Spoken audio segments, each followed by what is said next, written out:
ಕರ್ನಾಟಕದಲ್ಲಿ ದೊಡ್ಡ ಮಟ್ಟದಲ್ಲಿ ಹೆಸರನ್ನ ಮಾಡಿದಂತ ಪತ್ರಕರ್ತರಲ್ಲಿ ಪ್ರಮುಖರಾಗಿ ಗಣ್ಯರಾಗಿ ನಿಲ್ಲುವಂಥದ್ದು ಮೊದಲ ಸಾಲಿನಲ್ಲಿ ಅದು ರವಿ ಬೆಳಗೆರೆ ಅವರು. ರವಿ ಬೆಳಗೆರೆ ಅವರು ಸಾಕಷ್ಟು ಪುಸ್ತಕಗಳನ್ನು ಬರೆದಿದ್ದಾರೆ. ಅವರ ಪ್ರತಿಯೊಂದು ಪುಸ್ತಕನೂ ಕೂಡ ದೊಡ್ಡ ಮಟ್ಟದಲ್ಲಿ ಹೆಸರನ್ನ ಮಾಡ್ತಾ ಇತ್ತು. ಒಂದು ದೊಡ್ಡ ಅಭಿಮಾನಿ ಬಳಗವನ್ನ ಹೊಂದಿದ್ದಾರೆ ರವಿ ಬೆಳಗೆರೆ ಅವರು. ಅದು ನಿಮ್ಗೆಲ್ರಿಗೂ ಕೂಡ ಗೊತ್ತಿರುವಂಥದ್ದು. ಇನ್ನು ಅವರ ಆಯ್ ಬೆಂಗಳೂರು ವಾರಪತ್ರಿಕೆ ಏನಿತ್ತು ದೊಡ್ಡ ಮಟ್ಟದಲ್ಲಿ ಸಂಚಲನವನ್ನ ಸೃಷ್ಟಿ ಮಾಡ್ತಾ ಇತ್ತು. ಪ್ರತಿ ಒಂದು ವಾರನೂ ಕೂಡ ದೊಡ್ಡ ಮಟ್ಟದಲ್ಲಿ ಸಂಚಲನವನ್ನ ಸೃಷ್ಟಿ ಮಾಡ್ತಾ ಇದ್ದಂತ ಒಂದು ಪತ್ರಿಕೆ ಅದು. ಪತ್ರಕರ್ತರು ಮತ್ತೆ ಅವ್ರ ಬಗ್ಗೆ ಒಂದ್ ಮಾತಲ್ಲಿ ಹೇಳಕ್ ಏನೂ ಆಗಲ್ಲ. ಇವತ್ತು ನಮ್ಮನ್ನ ಬಿಟ್ಟು ಅಗಲಿದ್ದಾರೆ ಅಂದ್ರೆ ನನಗೆ ನಂಬಕ್ಕಾಗ್ತಿಲ್ಲ. ನನ್ನ ತಂದೆ ನನ್ನ ಜೊತೆಲಿಲ್ಲ. ನಮ್ಮ ಇಡೀ ಸಂಸಾರಕ್ಕೆ, ನಮ್ಮ ಇಡೀ ಮನೆಗೆ, ಅವರನ್ನು ನಂಬಿಕೊಂಡಿರೋರು ಅಷ್ಟೂ ಜನಕ್ಕೆ ತುಂಬ ದುಃಖ ಆಗಿದೆ. ಅವರ ಕೊನೆಯ ಆಸೆ ಇತ್ತು, ಅವರ ಕಟ್ಟಿರೋ ಪ್ರಾರ್ಥನಾ ಶಾಲೆ ತುಂಬ ದೊಡ್ಡ ಮಟ್ಟಕ್ಕೆ ಬೆಳಿಬೇಕು. ನಾನು, ನನ್ನ ಹೆಂಡತಿ, ನಮ್ಮ ಮನೆಯವರೆಲ್ಲರೂ ಸೇರಿ ಅದನ್ನು ಚೆನ್ನಾಗಿ ಬೆಳೆಸಬೇಕು. ಅವರು ನಮ್ಮ ಜೊತೆ ಇನ್ನೂ ತುಂಬ ವರ್ಷಗಳಿರ್ತಾರೆ ಅಂತ ನಾವು ಭಾವಿಸಿದ್ವಿ, ಇರ್ತಿದ್ರು ಅಂದ್ಕೊಂಡಿದ್ವಿ. But unfortunately is no more with us. ನಾಳೆ ಬೆಳಗ್ಗೆ 9 ಗಂಟೆಯಿಂದ ಅವರು ನಮ್ಮ ಪ್ರಾರ್ಥನಾ ಶಾಲೆಯ P3 ಗ್ರೌಂಡ್ ಏನಿದೆ ಅಲ್ಲಿ ಅವರನ್ನು ದರ್ಶನಕ್ಕೆ ಇಟ್ಟಿರ್ತೀವಿ. ಅದಾದ ಮೇಲಿಂದ ಬನಶಂಕರಿಯ ಜಾಗಕ್ಕೆ ಕರ್ಕೊಂಡೋಗಿ ಅವರ ಅಂತ್ಯಕ್ರಿಯೆ ಮಾಡ್ತಾರೆ.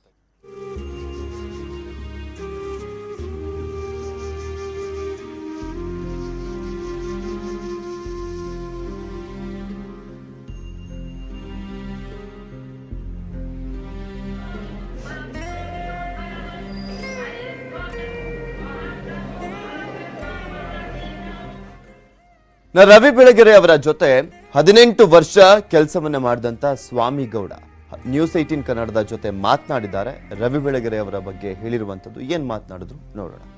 ಹಿರಿಯ ಪತ್ರಕರ್ತ, ಅದೇ ರೀತಿ ಅಕ್ಷರ ಮಾಂತ್ರಿಕ ರವಿ ಬೆಳಗೆರೆ ಇದೀಗ ವಿಧಿವಶರಾಗಿರುವಂಥದ್ದು. ಈಗಾಗಲೇ ಎಲ್ರಿಗೂ ಗೊತ್ತಿರೋ ಹಾಗೆ ಅಸಂಖ್ಯಾತ ಅಭಿಮಾನಿಗಳು, ಕುಟುಂಬಸ್ಥರು, ಗೆಳೆಯರನ್ನೆಲ್ಲ ಬಿಟ್ಟು ರವಿ ಹೊರಟಿರುವಂಥದ್ದು.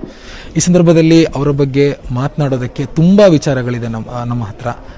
ಆದರೆ ಅವರನ್ನು ಕಳೆದ 15-18 ವರ್ಷಗಳಿಂದ ಅವ್ರ ಜೊತೆ ಒಡನಾಟ ಇಟ್ಕೊಂಡು, ಅವರ ಸಂಸ್ಥೆಯಲ್ಲಿ ಕೆಲಸ ಮಾಡಿಕೊಂಡು, ಅವರ ಜೊತೆಗೆ ನಿರಂತರವಾಗಿ ಸಂಪರ್ಕದಲ್ಲಿದ್ದಂತಹ ಒಬ್ಬರು ಹಿರಿಯ ಪತ್ರಕರ್ತರು ನಮ್ಮ ಜೊತೆಗಿದ್ದಾರೆ, ಸ್ವಾಮಿ ಗೌಡರು. ಅವ್ರನ್ನ ಕೇಳೋಣ ಯಾವ ರೀತಿಯಾಗಿ ರವಿ ಬೆಳಗೆರೆ ಇದ್ದರು, ಅವರು ಹೇಗೆ ಮಾತಾಡ್ತಿದ್ರು, ಮತ್ತು ಅವರ ಹಾಗೂ ರವಿ ಬೆಳಗೆರೆ ಮಧ್ಯೆ ಇದ್ದಂತಹ ಒಡನಾಟ ಯಾವ ಥರದ್ದು. ಸರ್, ನೀವು ರವಿ ಬೆಳಗೆರೆ ಅವ್ರ ಜೊತೆ ಹಾಯ್ ಬೆಂಗಳೂರು ಸಂಸ್ಥೆಯಲ್ಲಿ ಸುಮಾರು 15-18 ವರ್ಷಗಳ ಕಾಲ ವರದಿಗಾರನೇ ಕೆಲಸ ಮಾಡಿದ್ದೀರಾ.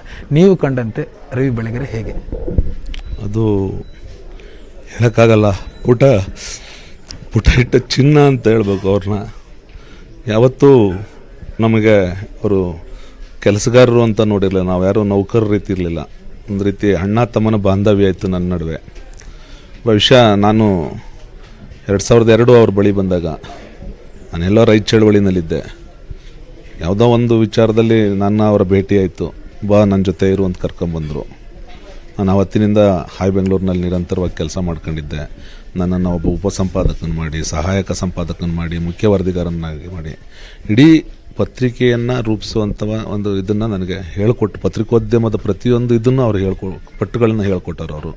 ಅವ್ರು ಯಾವತ್ತೂ ನಮ್ಮನ್ನು ಇದಾಗಿ ಮಾಡಿರಲಿಲ್ಲ, ನೌಕರರಾಗಿ ನೋಡಿರಲಿಲ್ಲ. ತಂದೆ ರೀತಿ ನಿಂತು ನಮಗೆಲ್ಲ ಮಾರ್ಗದರ್ಶನ ಮಾಡ್ತಾಯಿದ್ರು.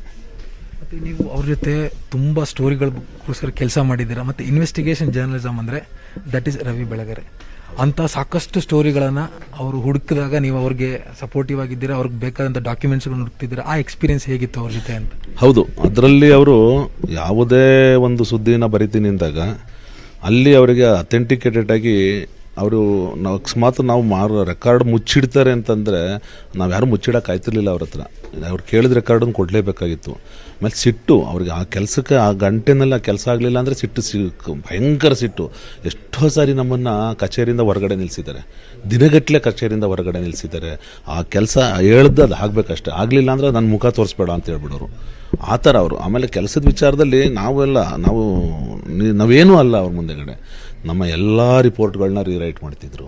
ಅವರೇ ಕೂತ್ಕೊಂಡು ರಿರೈಟ್ ಮಾಡೋರು. ಆಮೇಲೆ ಅವರ ಕಾಲಮ್ಗಳನ್ನ ಬರೀತಿದ್ರು. ಆಮೇಲೆ ಟೈಮು ಇಂಥ ಟೈಮಿಗೆ ಇಷ್ಟನ್ನು ಕೊಡ್ತೀನಿ ಅಂದರೆ ಅಂಥ ಟೈಮ್ಗೆ ಅದನ್ನು ಕೊಡ್ತಿದ್ರು ಅವರು.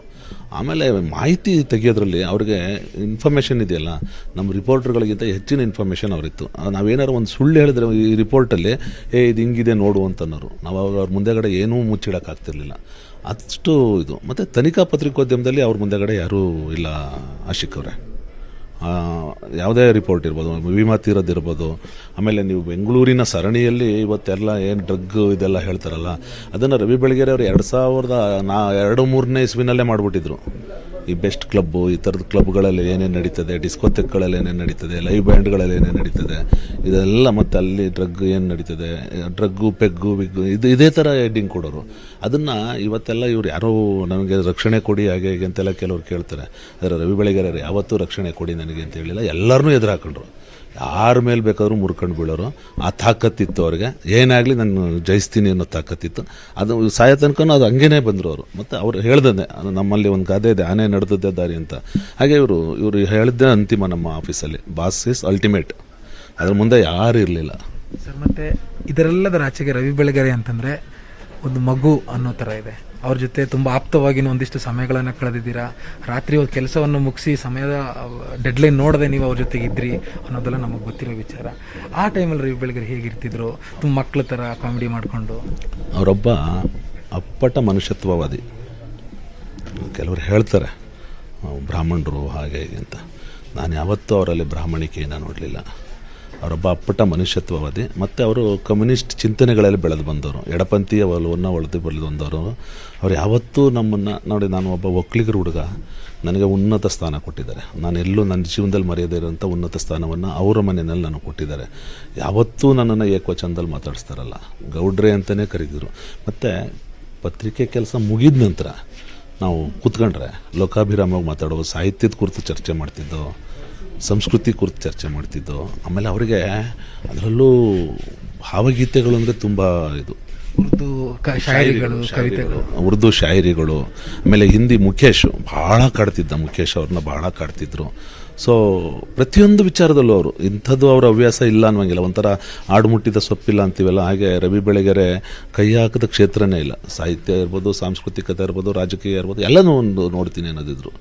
ಆದರೆ ವಿಧಿ ಅವ್ರನ್ನ ಬಿಟ್ಕೊಡ್ಲಿಲ್ಲ. ಅವ್ರು ಭಾಳ ಕನಸುಗಳಿತ್ತು, ಅವ್ರದ್ದೇ ಬೇರೆ ಇದಿತ್ತು.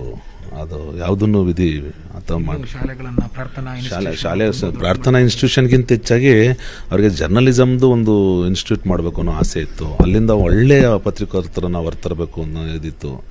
ಅದರದ್ದೆಲ್ಲ ಇದು ಮಾಡ್ತಾಯಿದ್ರು. ಆಮೇಲೆ ಕನ್ಸಲೇಷನು, ಅವರಲ್ಲಿ ಕೌನ್ಸಿಲ್ ಮಾಡೋದಿದೆಯಲ್ಲ, ಅವರು ಭಾಳ ಇದು ಮಾಡ್ತಿದ್ದು ಅಂದರೆ ಮಾನಸಿಕ ಅಸ್ಥಿರರಿಗೆ ಮತ್ತು ಈ ಕುಡಿತದ ಚಟ ಇರೋರಿಗೆ, ಇವ್ರಿಗೆ ಏನಾದರೂ ಮಾಡಿ ನಾನು ಬಿಡಿಸ್ಬೇಕು, ವ್ಯಸನ ಮುಕ್ತರನ್ನಾಗಿ ಮಾಡಿಸ್ಬೇಕು, ಅದಕ್ಕೆ ನಾನು ಕೌನ್ಸಿಲಿಂಗ್ ಮಾಡಬೇಕು. ನೀವು ಅದ್ಭುತ ಕೌನ್ಸಿಲರ್ ಅವರು ತಜ್ಞರು. ಹೆಂಗೆ ಅಂದರೆ ಬಹುಶಃ ಯಾವ ಡಾಕ್ಟ್ರುಗಳು ಮಾಡದೇ ಇರತಕ್ಕಂಥ ಮಾನಸಿಕ ತಜ್ಞರವರು.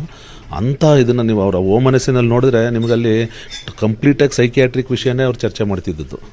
ಅಷ್ಟು ಅದ್ಭುತವಾಗಿ ಇದು ಮಾಡ್ತಿದ್ರು. ಅವರ ಕನಸುಗಳನ್ನು ಈಗ ಅವ್ರ ಮಕ್ಕಳು ಮುಂದುವರಿಸಬೇಕಾಗಿದೆ ಅಷ್ಟೇ. ಥ್ಯಾಂಕ್ ಯು ಗೌಡ್ರೆ, ನಮ್ಮ ಜೊತೆ ನ್ಯೂಸ್ ಸಿಟಿ ಜೊತೆ ಮಾತನಾಡಿದ್ದಕ್ಕೆ. ಇದು ಅವರ ಜೊತೆ ಏನು ಸುಮಾರು 15-18 ವರ್ಷಗಳ ಕಾಲ ಹಾಯ್ ಬೆಂಗಳೂರಿನಲ್ಲಿ ಕೆಲಸ ಮಾಡಿಕೊಂಡು ರವಿ ಬೆಳಗೆರೆ ಅವರ ಪತ್ರಿಕೆಯಲ್ಲಿ ವರದಿಗಾರರ ಕೆಲಸ ಮಾಡಿಕೊಂಡು, ಮತ್ತು ಅಷ್ಟು ಸುಲಭದ ವಿಚಾರನೂ ಅಲ್ಲ. ಕ್ಯಾಮ್ರಾ ಪರ್ಸನ್ ರಾಯ್ಡು ಜೊತೆ ಆಶಿಕ್ ಮುಲ್ಕಿ, ನ್ಯೂಸ್ 18 ಕನ್ನಡ, ಬೆಂಗಳೂರು.